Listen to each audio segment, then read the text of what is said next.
Pemburu roh menangkap Nyi Blorong demi kekayaan. Arya Suraja lahir di sebuah desa terpencil di kaki gunung, anak tunggal dari seorang dukun sakti bernama Ki Surya. Ki Surya dikenal sebagai penjaga keseimbangan alam, mampu berkomunikasi dengan makhluk gaib dan roh-roh penunggu hutan. Sejak kecil, Arya telah diajarkan ilmu gaib oleh ayahnya. Namun, ajaran Ki Surya selalu menekankan keseimbangan dan keharmonisan dengan alam, bukan untuk keuntungan pribadi. Saat Arya berusia 16 tahun, ibunya meninggal karena penyakit misterius. Kematian ini meninggalkan luka mendalam di hati Arya dan membuatnya merasa tidak berdaya. Obsesi untuk menguasai ilmu gaib semakin menguat, terutama setelah ia mengetahui bahwa banyak orang memanfaatkan kekuatan gaib untuk meraih kekayaan dan kekuasaan. Ketika Ki Surya meninggal, Arya mewarisi semua ilmu gaib ayahnya, termasuk jimat-jimat sakti dan pusaka yang dapat digunakan untuk memanggil dan mengendalikan roh-roh jahat. Setelah kematian ayahnya, Arya mulai menjalani hidup sebagai pemburu roh. Pada awalnya, ia menangkap roh-roh jahat yang sering mengganggu penduduk desa. Dengan bantuan jimat-jimat sakti dan ilmu warisan ayahnya, Arya berhasil menaklukkan makhluk-makhluk gaib yang berkeliaran di sekitar desa. Namun, seiring berjalannya waktu, Arya menyadari bahwa ia bisa menggunakan roh-roh tersebut untuk tujuannya sendiri. Dengan mantranya, ia mulai mengendalikan roh-roh yang ditangkapnya, memanfaatkan kekuatan mereka untuk memperkaya dirinya sendiri. Ia menggunakan roh penjaga pintu untuk melindungi hartanya, roh pembawa sial untuk menjatuhkan lawan-lawan bisnisnya, dan roh perayu untuk mempengaruhi pikiran orang-orang berkuasa. Arya tidak lagi peduli pada keseimbangan alam atau ajaran ayahnya. Ia hanya peduli pada kekayaan dan kekuasaan yang semakin hari semakin banyak ia kumpulkan. Berita tentang kekuatan mistisnya tersebar luas, dan banyak orang dari berbagai penjuru negeri datang kepadanya, menawarkan uang dan barang-barang berharga sebagai imbalan untuk bantuannya. Arya tidak menolak, ia malah semakin tamak. Salah satu roh yang paling berbahaya yang pernah ia tangkap adalah roh api, makhluk gaib yang mampu membakar apapun yang ia inginkan. Dengan kekuatan roh api, Arya berhasil memeras dan mengancam para penguasa lokal, menjadikan dirinya tak tersentuh oleh hukum dan memegang kendali penuh di daerahnya. Tidak ada yang berani menentangnya, dan kekayaan Arya pun semakin melimpah. Pada suatu hari, Arya sedang duduk di beranda rumahnya yang terletak di pinggir desa, di bawah langit malam yang dipenuhi bintang. Ketenangannya malam itu tiba-tiba terganggu oleh kedatangan seorang lelaki tua berpenampilan kumal, yang dengan tergesa-gesa berjalan menuju arahnya. Wajah lelaki itu penuh kerut, dan matanya memancarkan ketakutan. Arya mengenali lelaki itu sebagai Pak Wirya, seorang tetua desa yang sering bercerita tentang legenda dan mitos-mitos kuno. Pak Wirya duduk di hadapan Arya dengan napas tersengal. Ia mengeluarkan kantong kain dari balik bajunya, mengeluarkan beberapa koin emas yang sudah berkarat. Ini, katanya sambil menyerahkan koin-koin itu kepada Arya, adalah sebagian kecil dari harta yang pernah dimiliki oleh Nyi Blorong. Arya memandang koin-koin itu dengan penuh rasa ingin tahu. Ia belum pernah melihat emas yang sehalus dan seberkilau ini, meskipun sudah terlihat tua. Nyi Blorong, tanyanya, sedikit heran. Siapa itu? Pak Wirya menatap Arya dengan mata tajam. Nyi Blorong adalah roh ular yang menguasai kekayaan di dasar laut. Ia dikenal sebagai makhluk yang sangat kuat dan berbahaya. Konon, siapa saja yang bisa menaklukkannya, akan mendapatkan kekayaan melimpah dan kekuatan yang tak terbatas. Arya, yang sebelumnya telah berhasil menangkap dan mengendalikan banyak roh, merasakan sesuatu yang berbeda dalam dirinya. Selama ini, ia telah mendapatkan kekayaan dan kekuasaan melalui roh-roh yang ia tangkap, tetapi ia selalu merasa ada yang kurang, seolah-olah kekayaan itu belum cukup untuk memuaskan ambisinya yang semakin besar. Cerita Pak Wirya tentang Nyi Blorong menggelitik nalurinya, membuatnya semakin terobsesi. Apakah ada yang pernah mencoba menangkap Nyi Blorong? Tanya Arya, suaranya bergetar oleh antusiasme. Pak Wirya menggeleng, wajahnya terlihat cemas. Banyak yang mencoba, tetapi tidak ada yang berhasil kembali. Nyi Blorong tidak seperti roh-roh biasa yang kau hadapi, Arya. Ia adalah makhluk purba dengan kekuatan yang luar biasa. Ia bisa memberimu kekayaan yang tak terbayangkan, tetapi ia juga bisa menghancurkanmu jika kau tidak berhati-hati. Mendengar peringatan itu, bukannya takut, Arya justru semakin penasaran dan tertantang. Baginya, ini adalah kesempatan untuk membuktikan bahwa dirinya lebih hebat dari pemburu roh manapun. Bayangan tentang kekayaan yang tak terhitung jumlahnya dan kekuasaan yang melampaui siapapun membuat darahnya mendidih. Arya tahu bahwa ini adalah misi terbesarnya, tantangan yang selama ini ia cari. Dalam benaknya, Arya sudah memutuskan. Ia akan menangkap Nyi Blorong dan menguasai kekuatan serta kekayaannya. Tidak ada yang bisa menghentikannya. Ia tidak peduli dengan cerita-cerita menakutkan yang disampaikan Pak Wirya. Arya yakin dengan kekuatan yang dimilikinya, ia akan berhasil melakukan apa yang belum pernah dilakukan oleh siapapun. Setelah Pak Wirya pergi, Arya memandang langit malam yang gelap, dengan senyum penuh ambisi di wajahnya. Di balik senyumnya, Arya sudah merencanakan segalanya. Keesokan harinya, ia akan memulai perburuan yang paling berbahaya dalam hidupnya. Nyi Blorong akan menjadi miliknya, dan ia akan menguasai kekuatan serta kekayaan yang melebihi imajinasi manusia. Setelah mendengar tentang kekayaan dan kekuatan Nyi Blorong dari Pak Wirya, Arya tak bisa memalingkan pikirannya dari bayangan harta yang melimpah dan kekuatan yang tak terhingga. Malam-malamnya dipenuhi dengan mimpi tentang harta karun yang berkilauan, dikelilingi oleh makhluk-makhluk gaib yang tunduk padanya. Namun, ada satu masalah besar, di mana dan bagaimana cara menangkap Nyi Blorong. Arya mengetahui bahwa menangkap makhluk sekuat Nyi Blorong tidak bisa dilakukan dengan cara biasa. Ia memerlukan petunjuk khusus yang bisa membawanya ke tempat di mana Nyi Blorong bersembunyi. Seminggu berlalu, Arya mulai merasa frustrasi. Meskipun ia sudah berkonsultasi dengan berbagai dukun dan paranormal, tidak ada yang bisa memberinya jawaban yang memuaskan. Suatu malam, saat ia sedang duduk merenung di pinggir sungai yang mengalir di luar desa, seorang lelaki tua mendekatinya. Lelaki itu adalah Mbah Surip, tetua desa yang jarang keluar dari rumahnya, kecuali untuk acara-acara penting. Mbah Surip dikenal sebagai penjaga rahasia-rahasia kuno yang diwariskan turun-temurun oleh leluhur desa. Arya, panggil Mbah Surip dengan suara rendah namun penuh wibawa. Arya yang sedang tenggelam dalam pikirannya tersentak dan segera menghormati Mbah Surip. Malam ini angin membawa bisikan dari leluhur kita, dan aku merasa ada sesuatu yang ingin kau ketahui. Arya menatap mata Mbah Surip, yang meskipun tampak keriput dan lemah, menyimpan kebijaksanaan yang mendalam.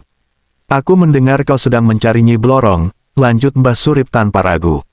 Arya terdiam, merasa sedikit terkejut bahwa Mbah Surip mengetahui tentang pencariannya. Ya, Mbah, jawab Arya akhirnya.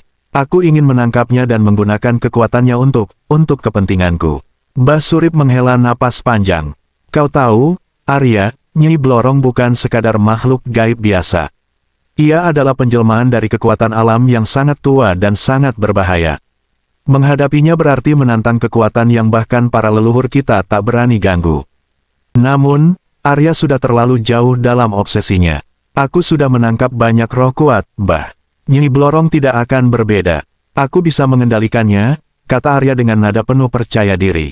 Mbah Surip memandang Arya dengan tatapan yang penuh belas kasih, seakan-akan ia tahu apa yang akan terjadi selanjutnya.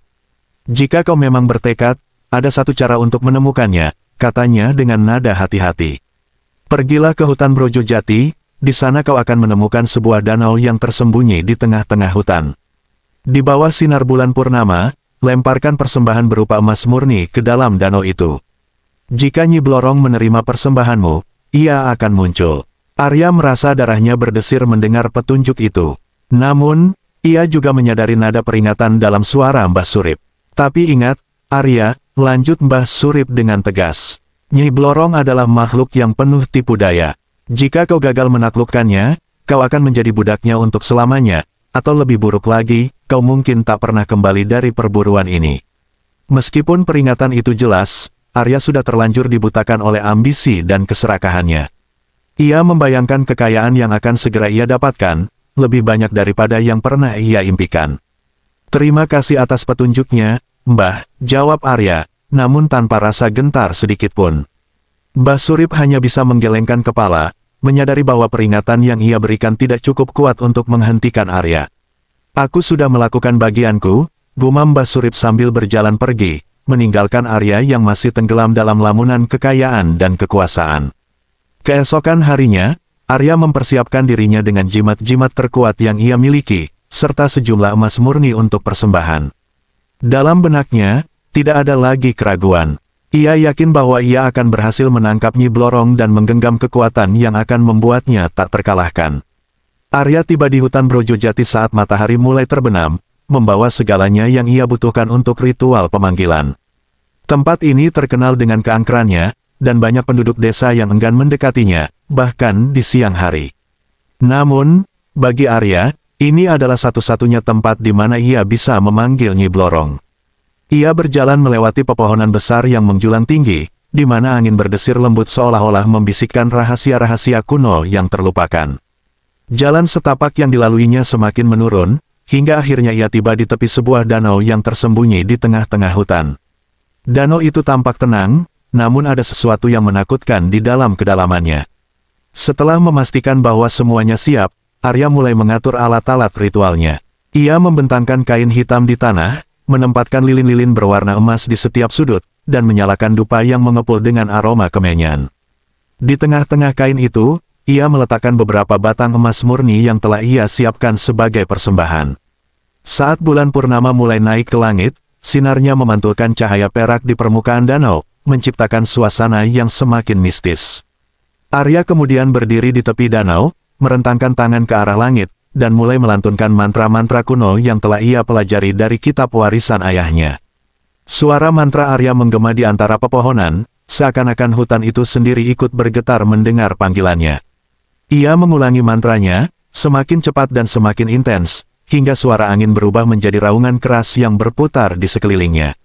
Setelah beberapa saat, tiba-tiba angin berhenti. Keheningan yang tidak wajar menyelimuti seluruh hutan, membuat Arya merasa seperti sedang berada di dimensi lain. Tiba-tiba, permukaan danau yang tadinya tenang mulai beriak, seakan ada sesuatu yang bergerak dari dalam kedalaman air. Arya tetap berdiri tegak, meskipun hatinya mulai berdebar kencang. Kemudian, dari dalam air yang gelap, muncul sosok yang selama ini hanya ia dengar dalam cerita-cerita rakyat. Nyi Blorong, dalam wujudnya yang mengerikan, setengah wanita setengah ular, melayang di atas permukaan danau. Kulitnya berkilauan seperti sisik emas, rambutnya panjang dan hitam pekat, dengan mata berwarna hijau menyala yang memancarkan aura mengerikan.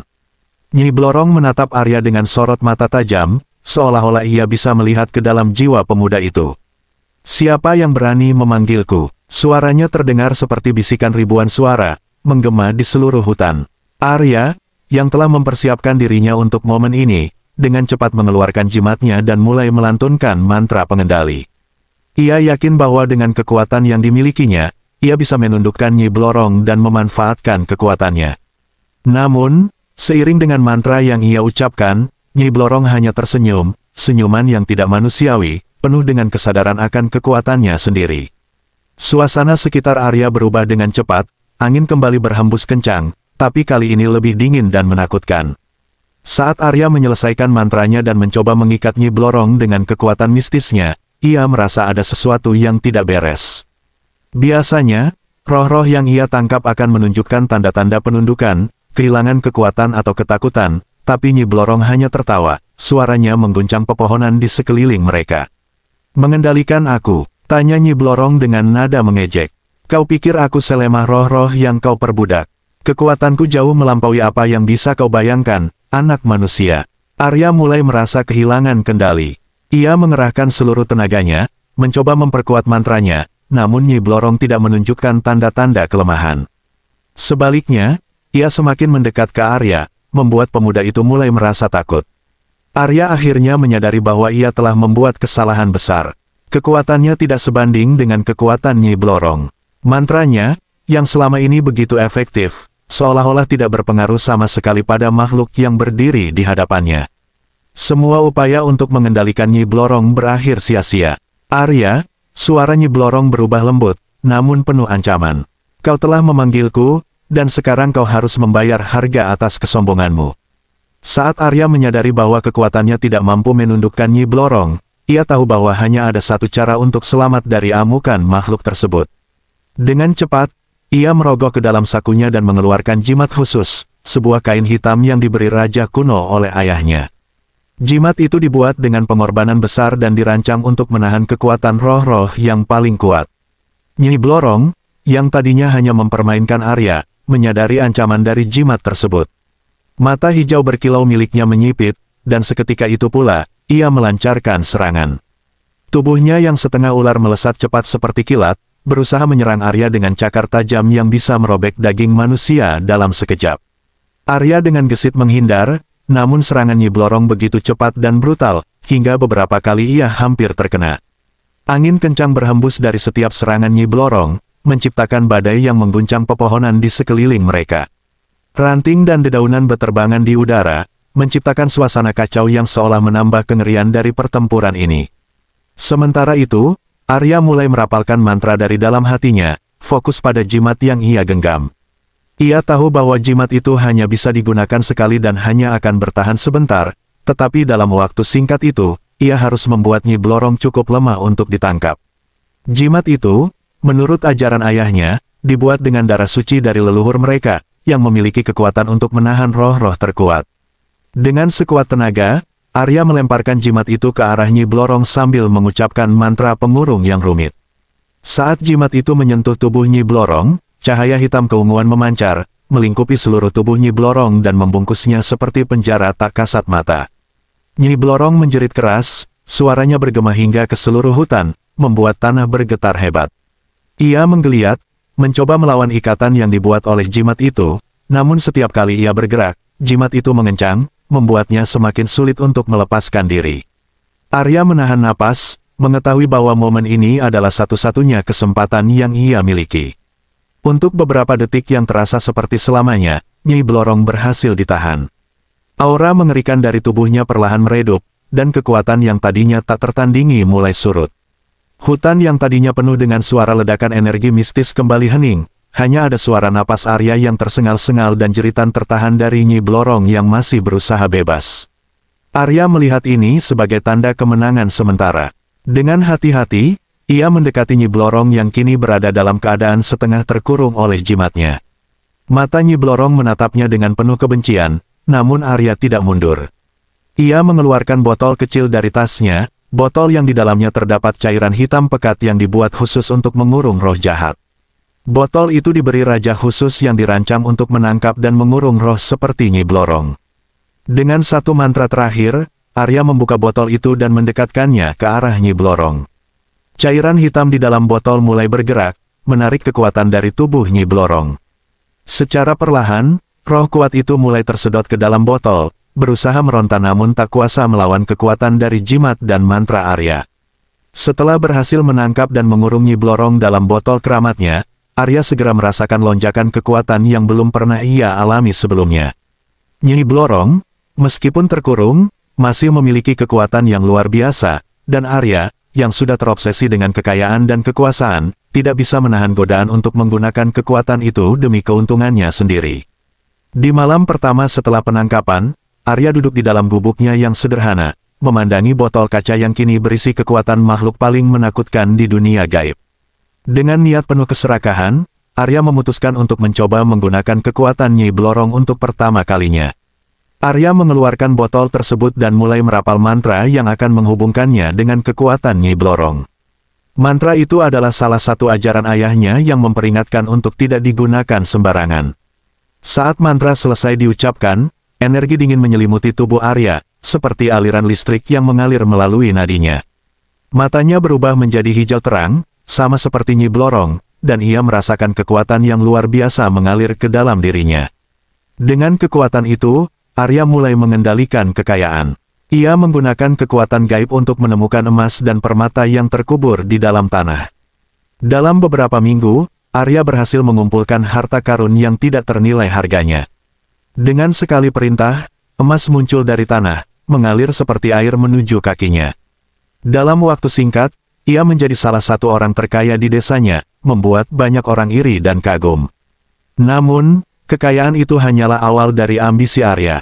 Ia ingin lebih dari sekadar harta benda, ia menginginkan kekuasaan. Dengan kekuatan Nyi Blorong, Arya mulai mengendalikan pikiran orang-orang di sekitarnya. Para pemimpin desa yang sebelumnya tidak mempedulikannya, kini tunduk pada setiap perintahnya. Arya, yang dulunya hanyalah seorang pemburu roh yang biasa saja, kini menjadi penguasa bayangan di desanya, mengendalikan segala sesuatu dari belakang layar.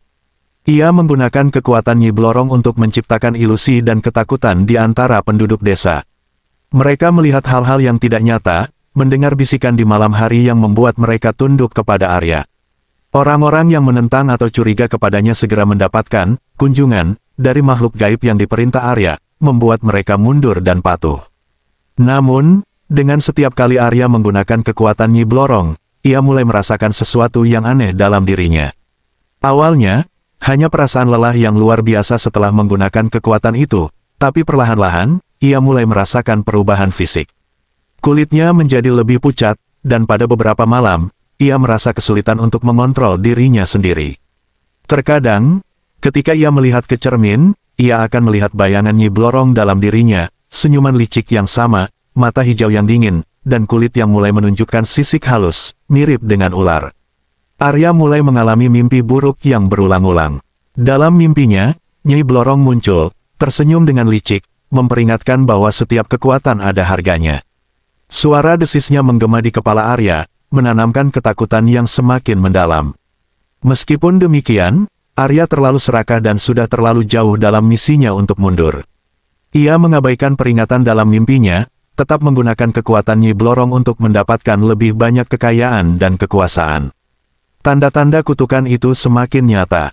Arya mulai kehilangan kendali atas emosinya, seringkali meledak dalam kemarahan yang tidak terkendali, bahkan terhadap orang-orang terdekatnya.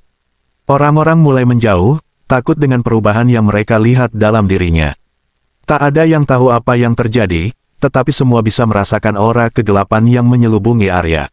Sadar bahwa kekuatan itu mulai menggerogoti dirinya, Arya mencoba berbagai cara untuk menahan dampak buruknya. Ia berusaha mengurangi penggunaan kekuatan Nyi Blorong, tetapi semakin ia berusaha melawan, semakin kuat godaan dan keinginan untuk menggunakan kekuatan itu lagi. Nyi Blorong, meski terkurung, tampaknya masih memiliki kendali atas Arya, membuatnya semakin terjebak dalam siklus yang mengerikan. Akhirnya, Arya menyadari bahwa setiap kekayaan dan kekuasaan yang ia peroleh dengan kekuatan Nyi Blorong, hanya membawa kehancuran pada dirinya sendiri. Harta dan kekuasaan yang ia miliki terasa hampa, dan ketakutan serta kegilaan mulai menguasai pikirannya. Arya mulai kehilangan jati dirinya, menjadi makhluk yang tak lagi mengenal moralitas atau kemanusiaan. Kekuatan yang dulu ia anggap sebagai anugerah, kini berubah menjadi kutukan yang perlahan-lahan menghancurkan jiwanya. Jimat yang selama ini ia andalkan untuk mengurung dan mengendalikan Nyi Blorong, perlahan-lahan mulai kehilangan kekuatannya. Tanpa ia sadari, Nyi Blorong telah merencanakan pembalasannya sejak pertama kali dikurung. Pada suatu malam yang gelap dan penuh badai, Arya duduk di dalam gubuknya, memandangi botol kaca yang mulai retak-retak. Retakan kecil itu, yang sebelumnya hanya seukuran rambut, kini semakin melebar. Arya merasa cemas, tetapi ia mencoba meyakinkan dirinya bahwa kekuatannya masih cukup untuk mengendalikan Nyi Blorong. Namun, saat Arya mencoba menguatkan mantra pengurungannya, ia merasakan energi yang luar biasa kuat dari dalam botol tersebut. Nyi Blorong mulai melawan dari dalam, menggetarkan seluruh ruangan dengan kekuatannya. Arya berusaha memperkuat jimatnya, tetapi semakin ia mencoba, semakin besar perlawanan yang diberikan oleh Nyi Blorong. Tiba-tiba, sebuah suara mendesis terdengar dari dalam botol. Itu adalah suara Nyi Blorong, berbicara langsung ke dalam pikiran Arya, penuh dengan kemarahan dan kebencian. Kau pikir bisa mengurungku selamanya, Arya? Kau tak lebih dari sekadar manusia bodoh yang terperangkap dalam keserakahanmu sendiri. Arya menggigil mendengar suara itu. Ia tahu bahwa ia sedang kehilangan kendali.